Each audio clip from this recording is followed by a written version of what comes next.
ओम नमः सिद्धेभ्यः। देखिए, एक बहुत सुंदर अपूर्व आत्ममंथन हेतु यहाँ एक सुवाक्य परम श्रद्धेय बाल ब्रह्मचारी रविंद्र जी आत्मन जी का प्रस्तुत है,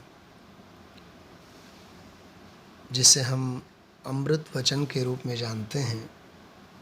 यह अमृत वचन सचमुच में मोह ज्वर को, मोह की जहर को और मोह की नशा को उतारने के लिए एक रसायन अथवा एक अमोघ मंत्र है। मूल वचन है, धार्मिक कार्यों में यथा योग्य अनुमोदना एवं सहयोग न होना भी तीव्र कषाय का लक्षण है। छोटा सा वाक्य है, छोटा सा अमृत वचन है, लेकिन जैसे ज्ञानियों ने कहा है कि ज्ञानी के हर वचन में अनंत अनंत आगम टपकते हैं, आगम के हार्द उछलते हैं। इसमें तीव्र कषाय का लक्षण, यूँ कहिए तीव्र कषायी जीव का लक्षण समझाया है। स्वाभाविक है, गृहस्थ आश्रम में नाना प्रकार के अनुष्ठान होते हैं। कई अनुष्ठान तो संसार के प्रयोजन और विषय भोगों आदि के पोषण के ही प्रयोजन से हुआ करते हैं, या तो जीव सामने से उनका आयोजन करके अपने विषय कषायों का पोषण किया करते हैं, जिनमें संसार, शरीर और भोग, इन तीनों की अनुमोदना हो, तीनों का ही पोषण हो। वे तो नियम से कर्मधारा और कर्मफल धारा जन्य तीव्र कषाय के कारण ही होने वाले सारे गृहस्थाश्रम के प्रसंग हैं, गृहस्थाश्रम के सारे आरंभ हैं। सचमुच में देखा जाए, देवगति में, समो शरणादि में जाने के अनुष्ठान, भगवान की दिव्य ध्वनि श्रवण करने के प्रसंग सम्यक दृष्टि सत्पात्र जीवों को तो बनते ही हैं। पशु गति में इस प्रकार का कोई व्यवहार ही नहीं होता है। संगी पंचेंद्रीय जीव होवे, समझदार जीव होवे, समो शरणादिक रचना होवे, तो वहाँ साक्षात भगवान की वाणी श्रवण करने के लिए जाने का योग बने, अथवा कहीं पूर्व भव भवांतरों के संबंध के कारण जैन समाज अथवा जिन मंदिर आदि से संबंधित क्षेत्रीय परावर्तन यदि होवे, तो सहज ही उस प्रकार के संस्कार दृढ़ होने के पशु गति में अवसर होते हैं। रही बात नारकियों की, तो नारकियों के जीवन में तो अधिक से अधिक या तो पीड़ाजन्य या तो जाति स्मरण आदि पूर्व भव के डले हुए संस्कार हों, तो वे संस्कार ही उद्युक्त हुए और जीव को उस समय वहाँ आराधना करने में काम आवे। प्रायः मनुष्य गति ही एक ऐसी गति है जिसमें नाना प्रकार के अनुष्ठान, नाना प्रकार के प्रसंग संपन्न किए जाते हैं। वैसे भी संस्कृत सूक्तिकार ये कहा करते हैं, उत्सव प्रियाः जनाः। लोग सभी, सारी दुनिया, सारा जगत उत्सव प्रिय हुआ करता है। केवल बहाने चाहिए, कोई ना कोई निमित्त चाहिए उत्सव संपन्न करने के लिए। लेकिन यहाँ अमृत वचन हम आप लोगों को बहुत मार्मिक बात कह जाता है। विधान है, पूजन है, दैनिक स्वाध्याय हैं, अरे प्रभु का प्रक्षाल है, सामायिक हैं, प्रतिक्रमण हैं, या साधर्मी मिल करके सिद्ध क्षेत्रों आदि की संपन्न की जाने वाली यात्राएं आदि हैं, दान आदि के प्रसंग हैं। अपने गांव में, अपने शहर में कोई पंचकल्याणक होवे, कोई विधान होवे, पर्वादिराज दशलक्षण महापर्व होवे, अष्टानिका आदि के प्रसंग हों, महावीर जयंती जैसे शुद्ध पंचमी जैसे, वीर शासन जयंती जैसे पावन पर्व के दिन हों, उन दिनों त्याग धर्म के पोषण के लिए दान आदि करते हुए, स्वाध्याय आदि करते हुए अथवा स्वाध्याय आदि के प्रण लेते हुए सदाचार में, संयम में जीवन बिताने के लिए ऐसे अनगिनत असंख्य अवसर आते हैं, जिनको हम धार्मिक अवसर के नाम से, धार्मिक कार्यों के नाम से जान सकते हैं, स्वीकार कर सकते हैं।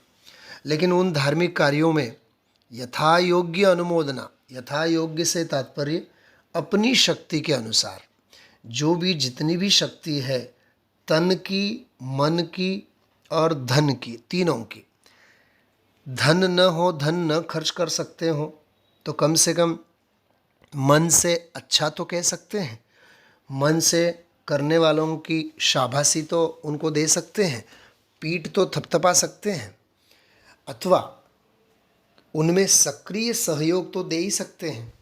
तो सक्रिय अपनी जो धार्मिक अनुष्ठानों आदि में अपनी हर हाल में वैयावृत्ति के रूप में, सेवा के रूप में जो सक्रियता है, वो सक्रियता सक्रिय अनुमोदना कहलाएगी। अथवा सचमुच में तो वो शारीरिक सक्रियता वो एक श्रेष्ठतम अनुमोदना कहलाएगी।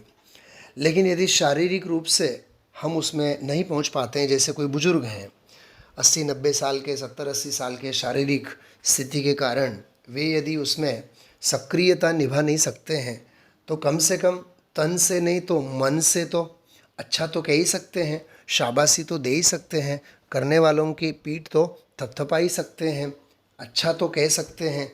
लेकिन कवियों की भाषा में कहें, हे जगत के कंजूसों, कम से कम प्रशंसा तो किया करो, श्रेष्ठ कार्य करने वालों का आप अनुमोदन तो किया करो।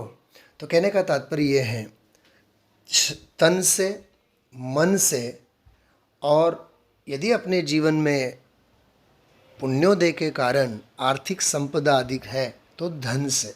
तो तन से, मन से और धन से हमें कृतकारित अनुमोदना के रूप में धार्मिक कार्यों में ज़रूर जुटना चाहिए, ज़रूर उसमें हमारा सहयोग होना चाहिए। बाकी पंचम काल हैं, जीवों की परिणतियाँ बहुत विचित्र हैं। स्वयं करना कि स्वयं अन्य किसी से कराना, अथवा उस श्रेष्ठ कार्यक्रमों की अनुमोदना करना, ये तो दूर ही रहा। कृतकारित अनुमोदना के रूप में पुण्य कमाना ये तो दूर ही रहा, सहयोग करना ये तो दूर ही रहा।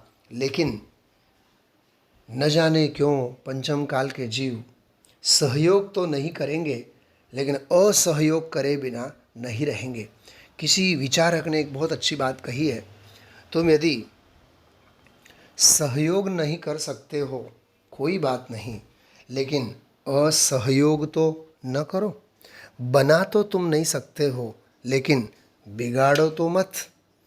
कहने का मतलब ये है कि कृतकारित अनुमोदना के रूप में हम धार्मिक अनुष्ठानों का सहयोग करें, उनकी अनुमोदना करें, उनमें अहोभाव लावें, और जो जीव उनमें जुड़ते नहीं हैं उनको पकड़ करके जोड़ने का प्रयत्न करें, स्वयं भी जुड़ने का प्रयत्न करें, तो ही जीवन धन्य बने।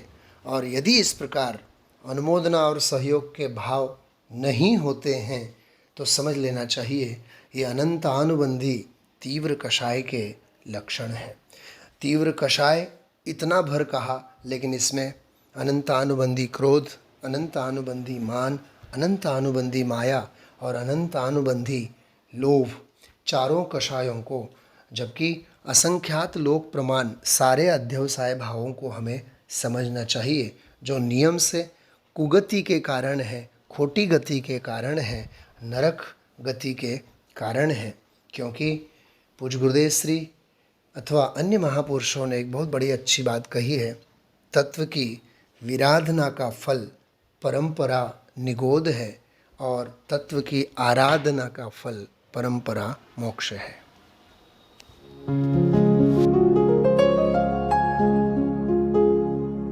निज निधि निज में बताए,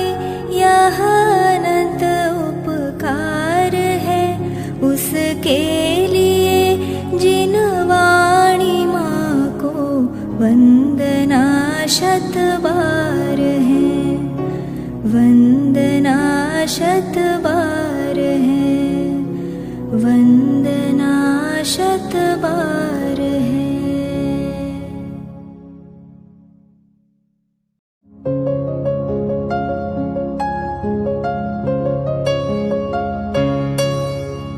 हे जिनवाणी भारती तो ही जपो दिन रैन, जो तेरी शरणा गहे सो पावे सुख चैन।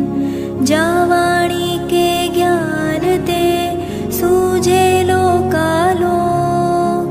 सोवाणी मस्तक नवो सदा देत हो ढोक, सदा दे